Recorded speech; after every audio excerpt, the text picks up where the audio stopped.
When Katie Taylor is in the boxing ring, there is a 33% chance that each of her punches will hit the opponent. This punching accuracy is well above the average for the sport, and as a matter of fact is one of the highest punch accuracies ever, beating out iconic boxers such as Muhammad Ali and Manny Pacquiao. But is this statistic alone enough to define if Katie Taylor is the best boxer we have ever seen? To answer this question, we will work through each of the 5 athlete categories to ultimately score Katie out of 10 and see where she lands on the Athletica scoreboard. And don't forget to punch that subscribe button so we can keep scoring athletes.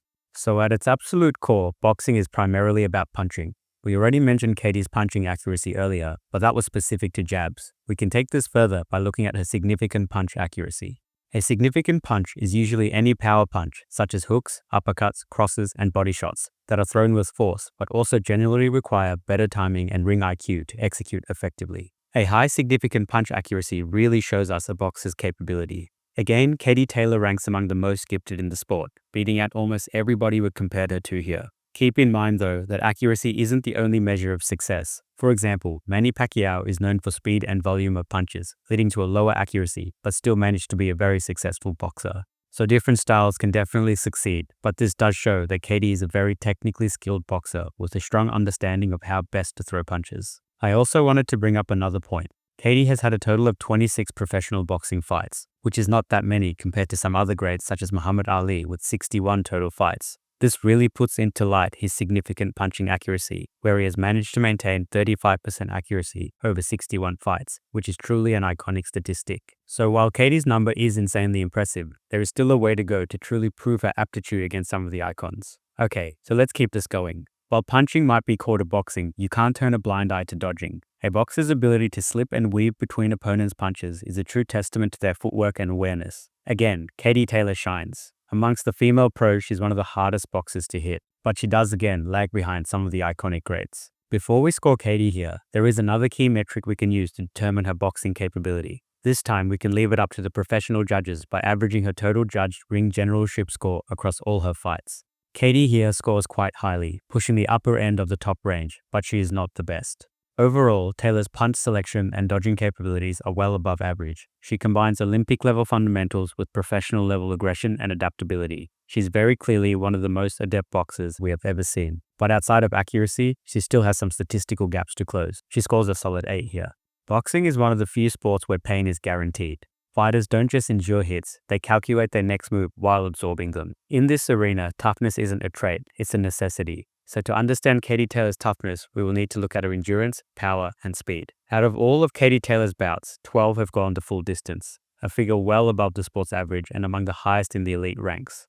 Impressively, she has won 11 of those 12 fights, highlighting her high endurance and top-tier cardiovascular conditioning. This stat makes it clear that when fights go deep, Katie outlasts her opponents. When it comes to power, Katie Taylor's estimated punch force sits at around 1,420 newtons. That puts her comfortably within the expected range for elite female boxers, which typically falls between 1,200 and 1,600 newtons. So in short, she's good, but she's not particularly powerful. This metric is mainly just an estimate extrapolated from general physical data, but we can back this up by looking at her knockout rate, which to be honest is quite low, one of the lowest when we compare to some of the others here, implying again that power is not her strength. One final point worth highlighting is Katie's work rate. On average, she throws around 50 punches per round, which is roughly 30% more than the average elite female boxer. That kind of output doesn't just showcase her hand speed, it further underlines her remarkable stamina and conditioning, especially considering how often her fights go the full distance. Katie's stamina is elite, and her speed is undeniable, but when it comes to raw power, she's not as dominant, favoring a high-tempo, tactical approach built on precision and fight IQ.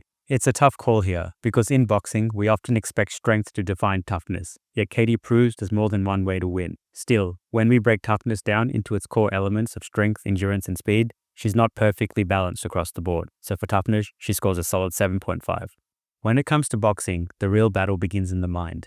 In the ring, headspace isn't just important, it's everything. If a boxer can't focus in the heat of the moment, it is unlikely they will last very long. The ultimate test of a boxer's headspace is their performance in title fights, and Katie is known for thriving under pressure, notably in finals and close decisions. We can prove this by looking at her win rate in title fights, and it is up there as one of the highest there is. She consistently delivers clutch performances in title fights, showcasing her remarkable composure under pressure. Her form during high-stakes battles, such as a fight against Amanda Serrano at Madison Square Garden, truly reflects her strategic brilliance and mental fortitude in a heated environment. To build on this, we already know that Katie has one of the highest punch accuracies in the sport. So what's interesting is that when we took a look at her punch accuracy in only rounds 9 to 12, so late in the fight, she actually becomes more accurate. This is crazy. You would expect her to be tired and weak, but instead, she keeps mental composure and accuracy high. Another key indicator of mental readiness is the ability to block punches. Successfully defending against incoming strikes demonstrates not just situational awareness, but sharp focus and clear signs that her headspace is primed for defense. Katie blocks on average about 7.5 punches per round. This is well above the average, reflecting both technical skill and consistent guard discipline. Overall, Headspace is somewhere where Katie shines. If you combine some of the elements looked at in the toughness section, we can see that she is clearly a focused fighter. This is her strength, not necessarily raw power. She uses this well to concentrate in the ring and leverage that to win. This elite composure in these high-pressure scenarios gives her a 9.5 here.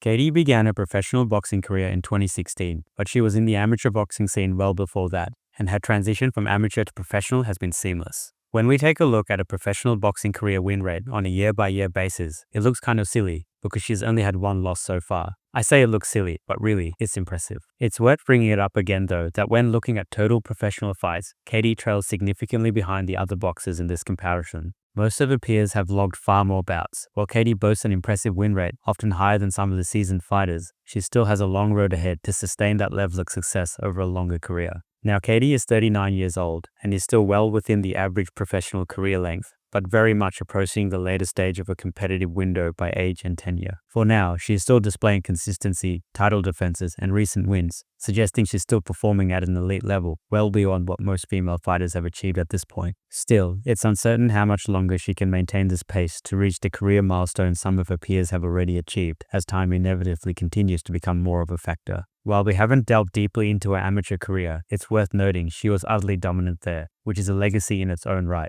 Overall, Katie stands out as a top-tier athlete, but hasn't quite crossed into iconic status when compared to other boxers and athletes. For now, she earns a 7.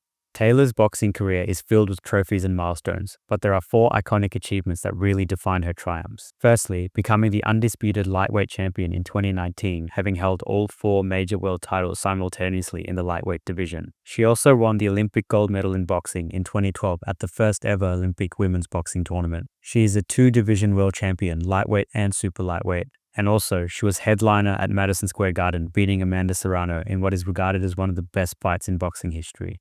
These achievements are not only amazing, but also quite unique. Not only that though, what I've just mentioned is limited only to a professional boxing career. When it comes to the amateur league, her medal haul is exceptional. Overall, Taylor's dominance in securing iconic victories is nearly unparalleled. While she doesn't quite match the sheer volume of accolades seen in the professional ranks, especially compared to legends like Manny Pacquiao who claimed major titles across 8 weight divisions, Katie still remains one of the most inspiring and successful figures in boxing history. On this scale, she earns a strong 8.5. So is Katie Taylor the greatest boxer the world has ever seen?